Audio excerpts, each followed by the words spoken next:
Abrimos una nueva edición del Taller de Literatura Universal de la Aventura del Saber con la ayuda de Luis Alberto de Cuenca para hablar hoy del poema que inaugura el castellano, el poema de Mío Cid, el Cantar de Mío Cid.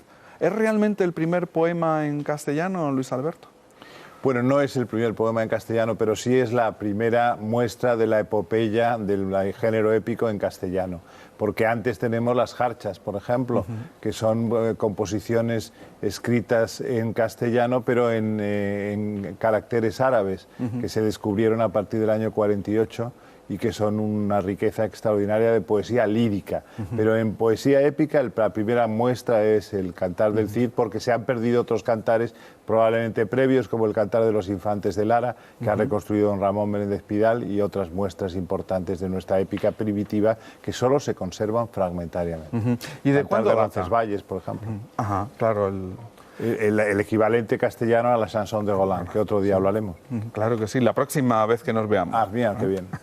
Oye, vamos a ver, ¿y cuándo es cuando se escribe el texto? ¿O cuándo se cree que se escribe? Bueno, digamos que el Cantar del Cid se conserva en una copia manuscrita que está maravillosamente guardada en la Biblioteca Nacional de España y que es la joya de la corona de esa biblioteca, y está fechada en 1207. Bueno, miento, está fechada en 1245, pero de la era hispánica. La era hispánica hay que restar 38 años porque el cómputo cronológico se hizo a partir de la entrada o de la definitiva conquista de Hispania por los romanos en el año 38 a.C., de modo que ese 1245 equivale a 1207 de la era cristiana. Esa es la fecha en la que se copia por un tal Per Abad, un abad llamado Pedro, o no sabemos siquiera si fue abad, pero firma Per Abad, y no sabemos si este no sería el autor, probablemente sería el copista. De modo que si en 1207 conservamos el manuscrito del Cantar del Cid, debemos retrotraernos al siglo XII, probablemente, de composición del mismo por los juglares de turno que irían recitando las hazañas del Cid, que además en este caso son unas hazañas que se produjeron muy poco tiempo antes, porque el Cid muere, me parece, en 1099, de modo que son prácticamente contemporáneos. En el siglo XII empiezan a cantarse sus hazañas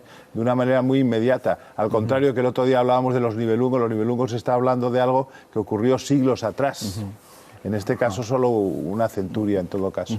¿Y qué sabemos del autor? Porque aparte del copista... Pues no sabemos más que probablemente pertenecía al ámbito de San Esteban de Gormaz en la provincia actual de Soria, porque habla con un detenimiento bastante exclusivo de una determinada zona de la geografía española, pero sabemos poco más. El juglar del Cid puede haber nacido en Gormaz, puede haber nacido en esa zona soriana, pero poco más sabemos de él. Entre otras cosas porque además todas estas obras tampoco son de un autor determinado, sino de varios que van acumulándose y va haciéndose una versión vulgata, que es lo que Per Abad copia a principios del siglo XIII. ¿Y qué nos cuenta el poema de Mío Cid? El poema del Mío Cid nos habla de un personaje que viene a ser una especie de logotipo de lo español, ¿no? Es como el toro de Osborne, el Mío Cid. Mío Cid es un personaje de frontera, es el hijo de un gran personaje de la corte del conde de Castilla en Burgos. Probablemente nace en Vivar, que es un sitio muy cercano a Burgos, que es donde se conserva precisamente el Códice de Per Abad, hasta que Tomás Antonio Sánchez lo edita en 1779 por primera vez. Hasta 1779 en España hemos vivido sin el Cid, sin que nos pasara nada, pero luego a partir de entonces el Cid ya marca indeleblemente lo español, ¿no? Entonces este señor es un señor de la guerra, que diríamos ahora con un lenguaje tomado de los videojuegos, por ejemplo, ¿no? o por ejemplo del mundo islámico, que también hay señores de la guerra en Afganistán, por ejemplo, etcétera. Un señor de la guerra que, digamos, prestaba sus servicios al mejor postor, tenía algo de mercenario. No olvidemos que en aquel momento tanto musulmanes como cristianos vivían en una especie de convivencia relativa, en el sentido de que podían aliarse perfectamente unos cristianos con otros musulmanes frente a otros cristianos o a otros musulmanes, y es lo que hizo el Cid. El Cid vendió, diríamos, sus servicios al mejor postor. Antes había ejercido de caballero relacionado con Sancho II. Sancho II fue el rey de León que es asesinado en Zamora por Bellido Dolfos. Y entonces el Cid ahí tiene un episodio importantísimo en su vida, porque Alfonso VI, que era el rey de Castilla y hermano de Sancho II, le exige en Santa Gadea de Burgos que prometa, que jure sobre los santos libros, las santas escrituras, que no ha tenido nada que ver en la muerte de su hermano. Y eso, obviamente, a Alfonso VI le sentó fatal y se la guardó, y por eso le exilió, lo desterró, y eso es lo que cuenta el Cantar. Empieza así, precisamente.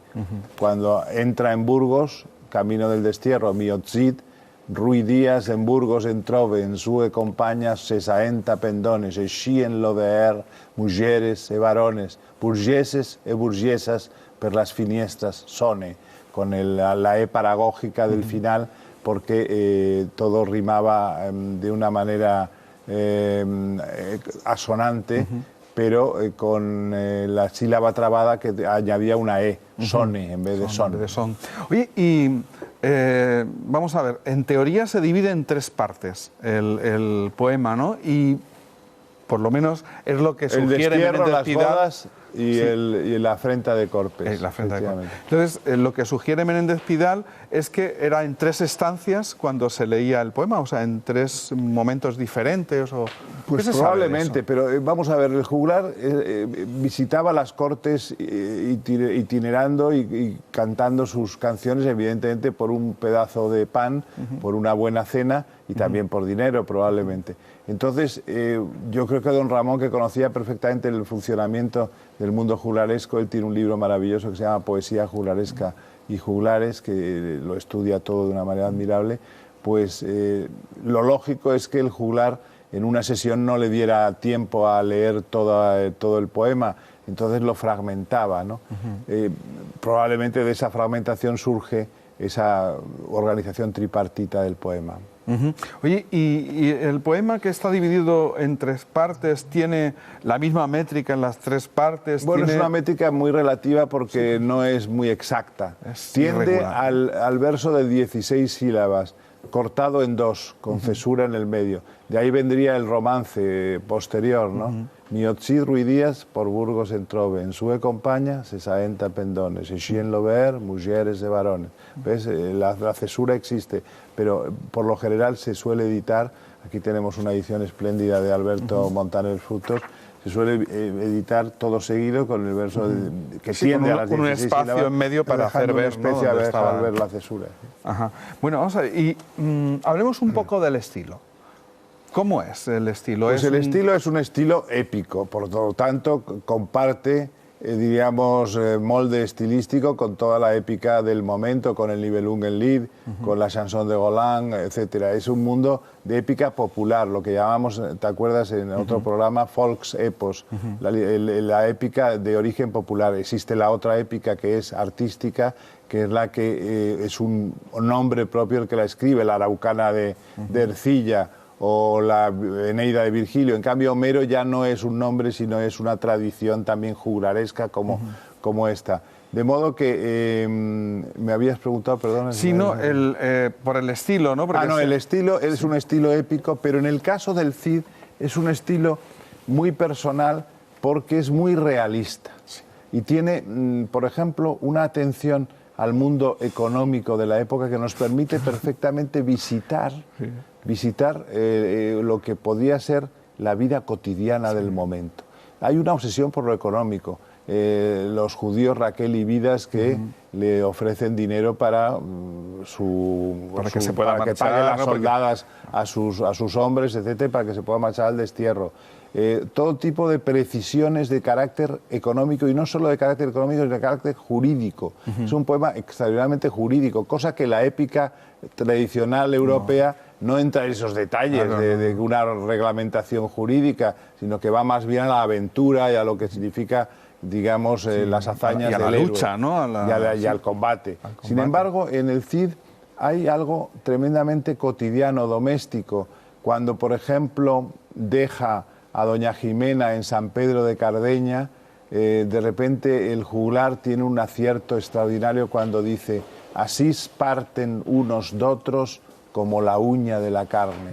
Es verdaderamente hermoso, es un detalle lírico que se ensambla en la estructura épica del poema para dar una imagen de cotidianidad. Diríamos que el Cid tiene familia, y eso se nota. En cambio, los caballeros andantes, diríamos, de Chrétien de Troyes, da lo mismo, no se sabe son si héroes antiguos, casi mitológicos. Mitológicos, entonces no tienen esa cercanía familiar que tanto le fascinaba a don Ramón y que lo llevó precisamente a decir que la literatura española era fundamentalmente realista, en lo que no estoy de acuerdo. Yo creo que eso es un tópico que en el Cid se da con respecto a otros cantares de gesta del momento, pero eso no quiere decir que no seamos perfectamente aptos para la fantasía también en España. ¿Y por qué puede darse? Quizá porque estábamos demasiado en el borde, en la frontera, no sé. Bueno, hay poemas fronterizos, como por ejemplo uno bizantino maravilloso de época un poco anterior, que se llama el Digenis Acritas, en la que también hay rasgos de familiaridad y de domesticidad, no tanto como en el Cid, pero los hay también. Quizá el hecho de ser frontera. Ahora, no cabe duda que también existe una épica árabe, una épica, digamos, islámica, que también es muy fantástica y que no tiene por qué ser realista. Claro. Yo no lo sé, yo creo que quizá también pueda obedecer a que el autor de ese cantar del Cid o la serie de juglares que fueron componiendo las hazañas del Cid eran personas diferentes a otros juglares de otras latitudes, ¿no? No lo sé.